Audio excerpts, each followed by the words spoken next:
Hi guys, greetings. Here we are to learn about the two major things which are booming in the market currently. Number one, IoT. Number two, Python for IoT.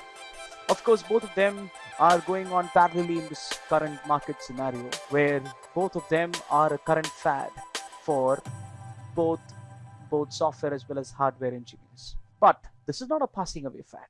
This is going to be there for a long time for sure, because this covers almost all aspects of programming, as you can see as we proceed in the course. Okay, so why Python is so predominant? You can have a look here. In 2015, Python formed 31.2% of the chunk where it's the most popular coding language in 2015. Then came Java, then came C++, C#, C, and so on. Okay, so you can have a look at how the popularity of Python in the recent years has grown. Why so? Why is it so popular? Here comes a question. Here are three simple solutions or notable advantages of Python, but it's not the only advantages. This is just something which you can say which is the most essential or the notable advantage of Python. Here we are. The first one is it's a very simple language to learn and easy to implement and deploy. Why so? Because any person, whether even if he wouldn't have a programming background, could learn this particular language. It is very simple to learn, as we can see in the upcoming modules. Okay, so it is not that tough even for an electronics or a hardware engineer or even a 12th standard or a 10th standard student to learn. It is growing in the market, not only in the Indian market but also abroad. Alright, so this is very simple language to learn and it is very easy to implement and even learn. Okay, second point, it is portable, it is expandable, and it is embedded. Portable, it can be ported from one system to another system. It can be expanded from one program to another program. It can be embedded in systems. Say for example, in different microcontrollers. Say in IoT, say if you use Raspberry Pi or if you use Intel microcontroller, both of them. If you use Python, you can use the same script for both of them almost. So it is embeddable in most of these particular microcontrollers. The third and the most important thing, it has a huge community which provides a lot of support and libraries for the language. This is one of the main advantages of Python, where a lot of libraries have been evolved for implementing different solutions. Python has a key line which I want you to remember as we proceed.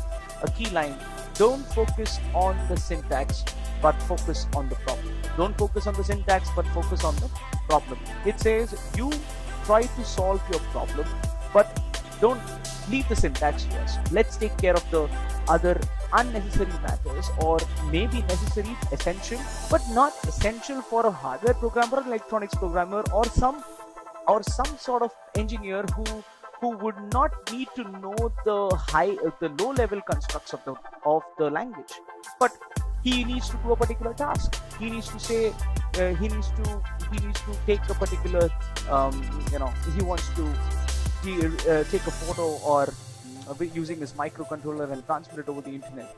He doesn't need to know the inner constructs of the program. Yes, but he needs to know how to do the task. Hence, Python goes with this particular comment which says don't focus on the syntax but focus on the problem. Okay, what are the use cases in the Internet of Things? What is the Internet of Things, by the way? The Internet of Things, in layman terms or in very simple terminology, is nothing but a thing. It's nothing but a thing given some sort of intelligence and then connected to the internet.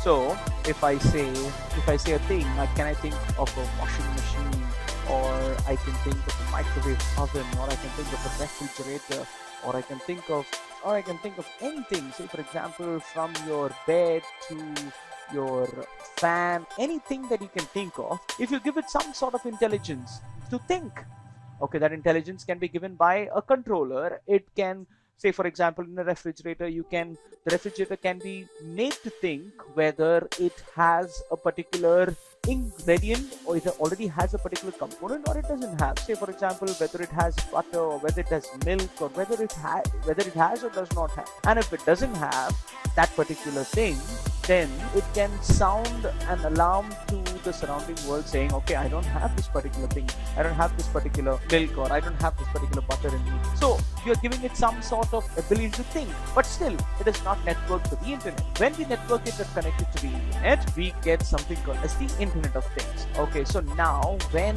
something goes low in the refrigerator, then, or say for example in the washing machine, if the soap goes low, if soap is not available, then say for example the washing machine can pre-order your soap for you from the market. Okay, it can just look up online and just order it for you before you could think about it. That's Internet of Things. So a thing given some sort of intelligence and internet connectivity is the Internet of Things. Okay, it's gonna be a big network world by 2020. Yes, so there are a lot of applications and use cases in the Internet of Things. A few of them which are shown on the screen as of now. Okay, number one, as you can see, is a wireless sensor networks. Okay, so you have a lot of sensor networks which need to be networked together, and there you have one of the use cases of the Internet of Things. Then you have data analytics. A lot of data which is there available needs to be analyzed. Cyber physical systems, big data, machine learning, real-time analytics and processes, where you need to make you have a lot of real-time analysis, a lot of learning, making the machine learn how to think, how to program and stuff like that. So for all these particular tasks, can I say I need one programming language which spans all these diverse fields? There are a lot of diverse fields out. If I could get one programming language which we could just use for all these fields, is it possible? Yes, here comes Python. Okay, Python has a vast library support which can help you or aid you in all these particular tasks. Okay, so you have first of all, you have the GPIO library, as you can see, or the GPIO 0 or the MRAA library. What does this do? It is a skeleton GPIO library for most of the controllers which support Python. Okay, so for example, the good thing about it is there is just one library for all devices, so I don't have to use different ones for Edison or for a Pi. That is Intel Edison or Raspberry Pi. Okay, so it is a high-level library. You can read and write to pins in one line. You can use protocols such as I2C, UART, and SPI. Maybe it may seem Greek and Latin to you for now, alright, but we are going to learn in the course how to use the GPIO pins, or how to talk to the external world by sensing some external phenomenon, or making some actions to happen using actuators. So you have sensors and actuators which are going to be connected, and you are going to use the GPIO or the GPIO 0 or the MRAA libraries to talk to the external world. Your microcontroller could talk to the external world. What about sockets? Okay, sockets are nothing but socket is a package which helps you to actually talk or facilitates networking over TCP/IP and UDP over Python. So basically, you can use sockets for communication between two controllers, between a controller and a processor, between client and servers. Using that particular library, you can go for the protocols like TCP/IP, and you can create socket level programming. So you can use sockets library for using that. Okay, so you can even build your own communication protocol using this package as the base. So the next one that you have is MySQL-DB. So a database is, as you know, it's not uncommon when it comes to most IoT applications. Okay, so you have, you say for example, if for IoT the entire sole purpose is to send data to the internet. So that means there must be a database. So there must be at least a remote database which stores all this generated tasks.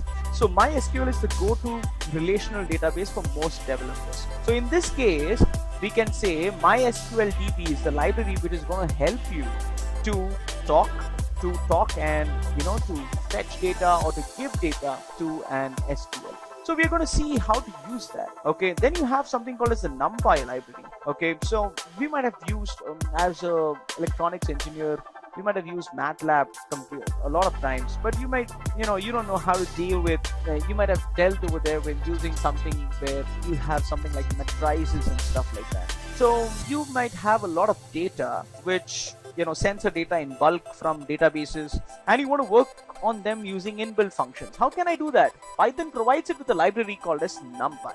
Okay, then we go on to matplotlib or matplotlib. Okay, so here what this particular library, what does it help you to?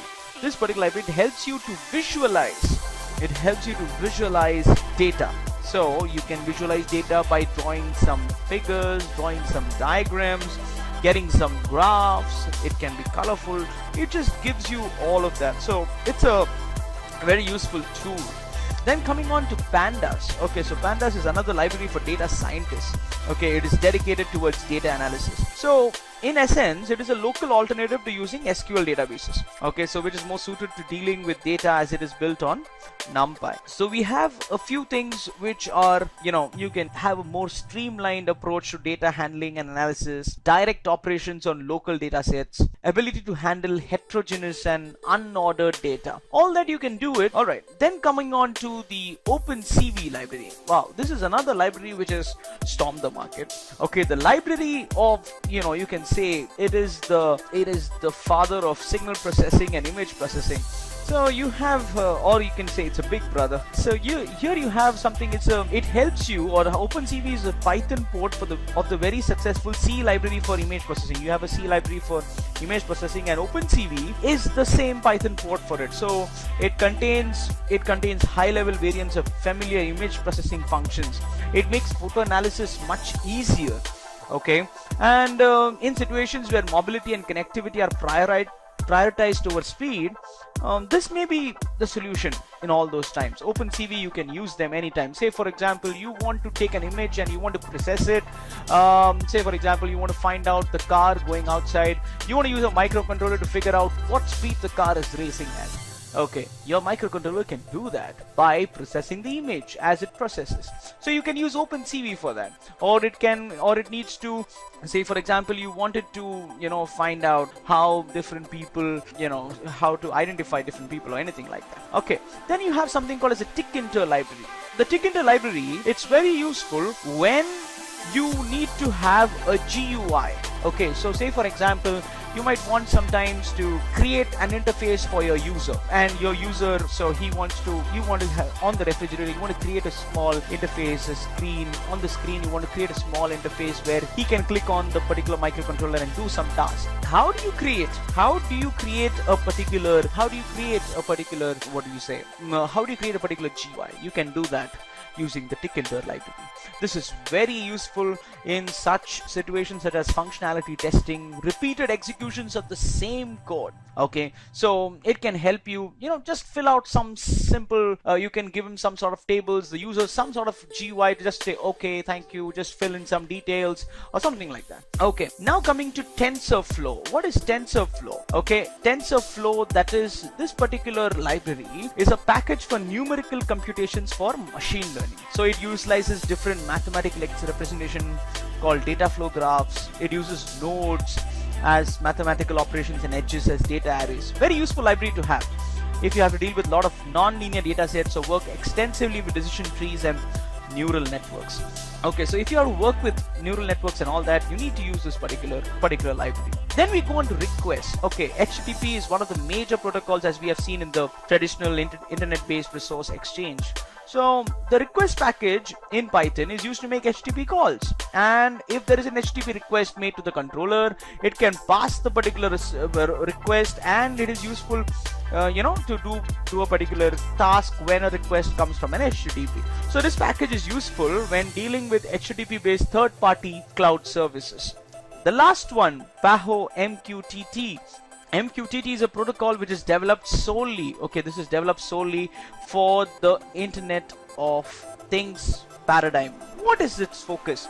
Its focus is on high-speed communication for low payload communication between resource-constrained devices. Wow. Okay, so what does it actually mean? Say for example, if you have two microcontrollers which may not have a lot of memory, and you want high communication, and you need for low payload, you need to have very low payload. You have very low payload communication, which means you don't have much things to add in your communication except data, you can use this particular library. So MQTT requests can be made directly within Python without any additional setup to be done. It is very, very useful when you make IoT prototypes. So, you know, you can use all these libraries. We are going to go through most of them in this particular course. Hope you will join with us in this journey on using the Python libraries for IoT. Of course, now comes a question: what must, should I know Python for starting with this course? I don't think so, because I'm going to take you through the basics. I'm going to get you from the next module. Here we have from the next lecture, you can get your hands on Python, download Python softwares, get your hands to the working, and we are there. So hope you will join with me on this journey using Python for IoT. Thank you very much.